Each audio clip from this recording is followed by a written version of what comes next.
देवाय नमः। हरे कृष्णा। श्री बृहस्पतियाय नमः। आज बृहस्पतिवार का दिन है और यह पवित्र दिन बृहस्पति देवता को पूरी तरह से समर्पित होता है, जो कि आप सभी जानते हैं कि देवताओं के गुरु हैं। तो आज इस सब शुभ अवसर पर हम सभी श्रोतागण सुनेंगे बृहस्पति देवता की संपूर्ण कथा। इस कथा को सुनने मात्र से बृहस्पति देवता अपने भक्तों की सभी मनोकामनाएं पूरी कर देते हैं। तो चलिए शुरू करते हैं आज की कथा। बृहस्पतिवार व्रत की पौराणिक कथा के अनुसार एक समय की बात है, भारतवर्ष में एक राजा राज्य करते थे। वह बड़ा प्रतापी और दानी थे। वह नित्य प्रति मंदिर में भगवान के दर्शन करने जाते, ब्राह्मण और गुरु की सेवा किया करते और उनके राज्य में कोई भी उनके राज्य से दरवाजे से भी निराश होकर कभी नहीं जाता था। हर बृहस्पतिवार को व्रत रखते थे और श्री हरि की पूजा के साथ साथ बृहस्पति देव की भी पूजा किया करते थे। हर दिन गरीबों की सहायता भी करते थे। परंतु ये सब जो बातें हैं, उनका दान दया करना उनकी पत्नी यानी कि रानी को अच्छी नहीं लगती थी। वो ना तो व्रत करती थी, ना ही किसी को एक पैसा दान में देती थी और राजा से भी ऐसा करने को मना किया करती थी। तो एक समय की बात है कि राजा जो है शिकार खेलने के लिए वन को चले गए। घर पर रानी और सिर्फ उसकी दासी ही थी। उसी समय गुरु बृहस्पति साधु का रूप धारण करके राजा के दरवाजे पर भिक्षा मांगने के लिए आए। साधु ने रानी से भिक्षा मांगी तो वो कहने लगी कि मैं तो इनके दान पुण्य से बहुत तंग आ गई हूँ और दान पुण्य का काम करने के लिए मेरे पतिदेव ही बहुत हैं, और अब आप ऐसी कृपा करें कि हमारा सारा धन नष्ट हो जाए और मैं आराम से रह सकूं। ना रहेगा पैसा, ना दान पुण्य करने की कहीं भी बात आएगी। बृहस्पति देव ने कहा कि देवी तुम बड़ी विचित्र हो। संतान और धन से कोई दुखी नहीं होता, इसको तो सभी चाहते हैं। पापी भी पुत्र और धन की इच्छा करता है। अगर तुम्हारे पास बहुत ज़्यादा ही धन है तो भूखे को मनुष्यों को भोजन करवाओ, प्याऊ लगवाओ, ब्राह्मणों को दान दो, धर्मशाला बनवाओ, कुआं, तालाब, बावड़ी, बाग बगीचे आदि का निर्माण कराओ। ज़्यादा ही पैसा है तो निर्धन की कुंवारी कन्याओं का विवाह करा दो, यज्ञ करा दो। इस प्रकार के कर्मों को करोगी, आपके कुल का नाम भी होगा, परलोक में भी सार्थक होगा, स्वर्ग की प्राप्ति भी होगी और लोगों का भला भी हो जाएगा। रानी साधु की इन बातों को सुनकर बहुत खुश तो हुई नहीं, क्योंकि भाई उनको ये सब बातें पसंद नहीं आ रही थी। उन्होंने कहा, हे साधु महाराज, ऐसा है, मुझे ऐसे धन की तो बिल्कुल भी आवश्यकता नहीं है जिसको मैं अन्य लोगों को दान दूं, क्या जिसको रखने और संभालने में ही मेरा सारा समय नष्ट हो जाए। तो साधु ने कहा, अगर तुम अपने धन से इतने ही परेशान हो तो जैसा मैं बता रहा हूँ तुम वैसा ही करना। तो बोली, बताइए। बृहस्पतिवार के दिन घर को, उन्होंने कहा कि बृहस्पतिवार के दिन घर को गोबर से लीपना, अपने केशों को पीली मिट्टी से धोना, राजा से कहना कि वह दाढ़ी कटवाए, भोजन में मांस मदिरा खाना, कपड़ा धोबी के हाथ धुलने के लिए देना। इस प्रकार 7 बृहस्पतिवार करने से तुम्हारा सब धन नष्ट हो जाएगा। ऐसा कहकर साधु महाराज रूपी बृहस्पति देव अंतर ध्यान हो गए। रानी ने साधु के कहे अनुसार 7 बृहस्पतिवार तक वैसा ही करने का विचार किया। साधु के बताए अनुसार कार्य करते केवल 3 बृहस्पतिवार ही बीते थे कि समस्त उसका धन जो है नष्ट हो गया था। सोचिए कितना बड़ा उसका बृहस्पति देव का प्रताप होता है, इसलिए मना किया जाता है सारी चीज़ें करने के लिए। फिर उसके बाद एक ऐसी स्थिति आई कि जो है परिवार भोजन तक के लिए तरसने लगा, सांसारिक भोगों से दुखी रहने लगा। तब जो है राजा रानी से कहने लगे, हे रानी, तुम यहाँ पर रहो, मैं दूसरे देश को जाता हूँ, क्योंकि यहाँ पर मुझे सभी मनुष्य जानते हैं और इसलिए मुझे कोई काम नहीं दे रहा है। मैं परदेश जा रहा हूँ, वहाँ कोई काम धंधा करूँगा, शायद हमारे भाग्य बदल जाए। तो ऐसा कहकर राजा परदेश चला गया। वह वहाँ जंगल से लकड़ी काट कर लाता और शहर में बेचता। इस तरह जीवन व्यतीत करने लगा। इधर राजा के बिना रानी और दासियां दुखी रहने लगी। किसी दिन भोजन मिलता और किसी दिन जल पीकर ही रह जाती। एक बार रानी और दासियां 7 दिन तक बिना भोजन के भी रही थीं। तो रानी ने अपनी दासी से कहा कि पास के ही नगर में मेरी बहन रहती है, वो बड़ी धनवान है, तो उसके पास जा और उससे कह दे मैंने तुझे वहाँ भेजा है और मुझे कुछ मदद के तौर पर वो कुछ खाने का सामान या कुछ पैसे जो है वो भेज दे। दासी जो है उनकी बातों को सुनकर उनकी बहन के पास गई और उन्होंने कहा कि जो है आपकी बहन ने मुझे भेजा है और मुझे कुछ सामान दे दीजिए, उनकी स्थिति थोड़ी ख़राब है, तो आप मुझे कुछ दे दीजिए ताकि उनकी कुछ मदद हो जाए और उनकी जो दयनीय स्थिति है वो ठीक हो जाए। अब इसी बात को उन्होंने कई बार कहा उनकी दासी ने उनकी बहन से कई बार ये बातें कही, लगभग 5 बार। अब उनकी बहन जो है वो कोई उत्तर ही नहीं दे रही थी, क्योंकि उस समय वो बृहस्पतिवार की कथा सुन रही थी। जब दासी को रानी की बहन से कोई उत्तर नहीं मिला तो बहुत दुखी हुई, चिड़चिड़ाई और उसे क्रोध भी आया और लौटकर रानी से बोली, हे रानी, आपकी बहन तो बहुत घमंडी है, वह तो छोटे लोगों से बात तक नहीं करती। मैंने उससे बहुत बार कहा कि आपकी स्थिति सही नहीं है, आपने मुझे भेजा है, लेकिन उसने कोई उत्तर नहीं दिया, इसीलिए मैं वापस चली आई। रानी बोली, हे दासी, इसमें उसका कोई दोष नहीं है। जब बुरे दिन आते हैं तब कोई सहारा नहीं देता। अच्छे बुरे का पता तो विपत्ति में ही लगता है। अब तो जो ईश्वर की इच्छा होगी वही होगा। यह सब हमारे ही भाग्य का दोष है। उधर रानी की बहन ने सोचा कि मेरी बहन की दासी आई थी, परंतु मैं उससे बोल नहीं पाई, इसलिए वो बहुत दुखी हुई।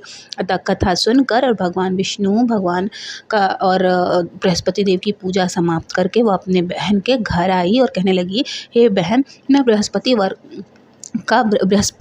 का व्रत कर रही थी और तुम्हारी दासी हमारे घर आई थी, परंतु ना जब तक कथा होती है तब तक हम लोग ना उठते हैं, ना बोलते हैं, ना किसी और चीज़ में ध्यान लगाते हैं, इसलिए मैं उससे कुछ भी बोली नहीं थी। तो रानी बोली, बहन, हमारे घर अनाज नहीं था, वैसे तुमसे कोई बात छुपी तो है नहीं, इस कारण मैंने दासी को तुम्हारे पास भेजा था कि तुम मुझे कुछ खाने के लिए दे देना।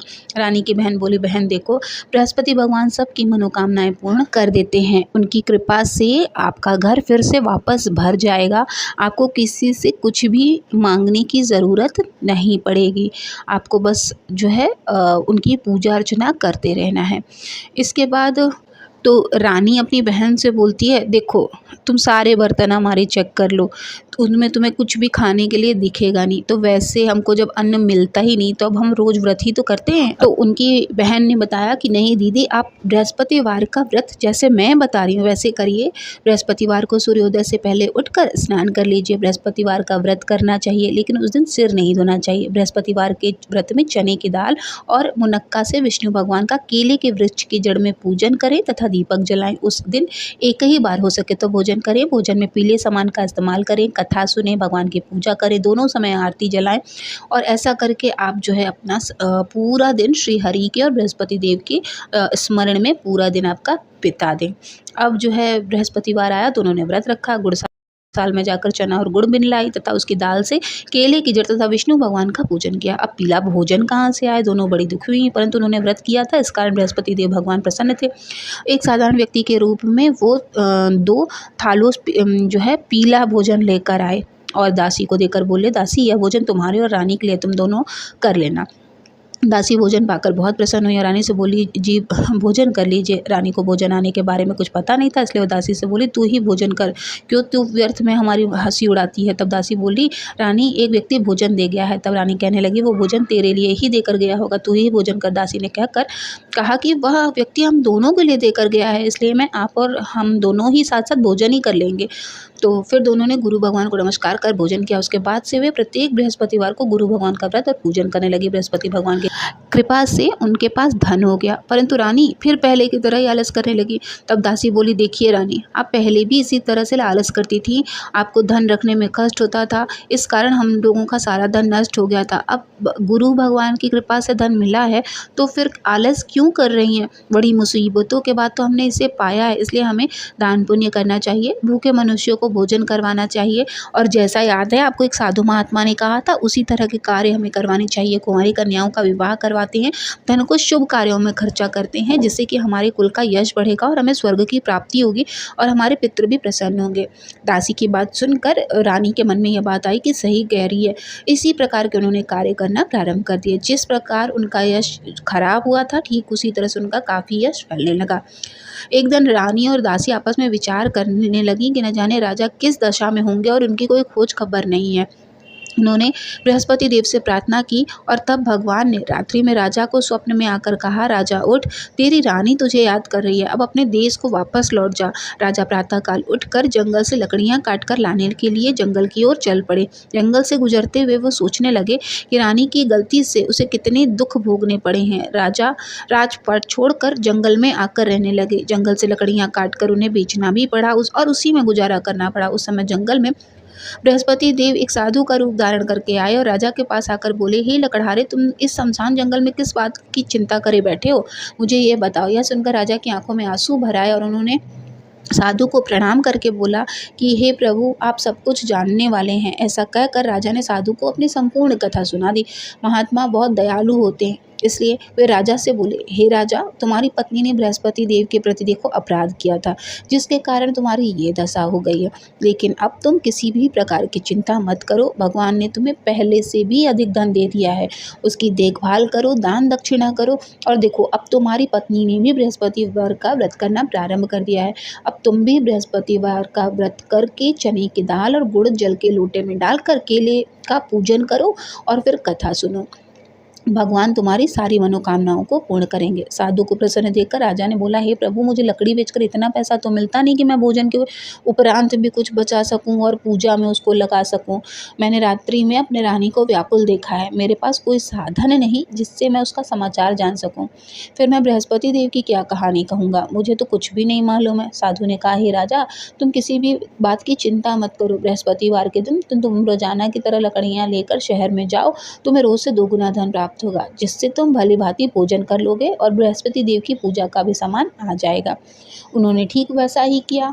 उनके पास पैसे आए, उन्होंने बृहस्पति देव की पूजा की, केले के पेड़ की पूजा की और उसके बाद पुस्तक का एक जो है लेकर उसकी कथा का श्रवण भी किया, जिसका फल उन्हें ये मिला कि उनको एक राहगीर मिला जिसने उन्हें वापस उनके राज्य तक छोड़ दिया। राज्य में आने के बाद उन्होंने अपना सारा राज्य पाठ देखकर और महारानी को इस तरह से दान पुण्य करता हुआ देखकर, भगवान की प्रार्थना करता हुआ देखकर उन्हें बहुत अत्यंत प्रसन्नता हुई। दोनों ने मिलकर अब जो है नियम पालन करना शुरू कर दिया था, भक्ति करनी शुरू कर दी थी। भक्ति का जब मार्ग अपनाया तो उनके मन में दया भाव भी आया और राजा की तरह रानी भी, आप सभी ने जैसा कि देखा कि वो भी दान पुण्य करने लगी थी, जिससे कि उनका यश 2 गुना हो गया था।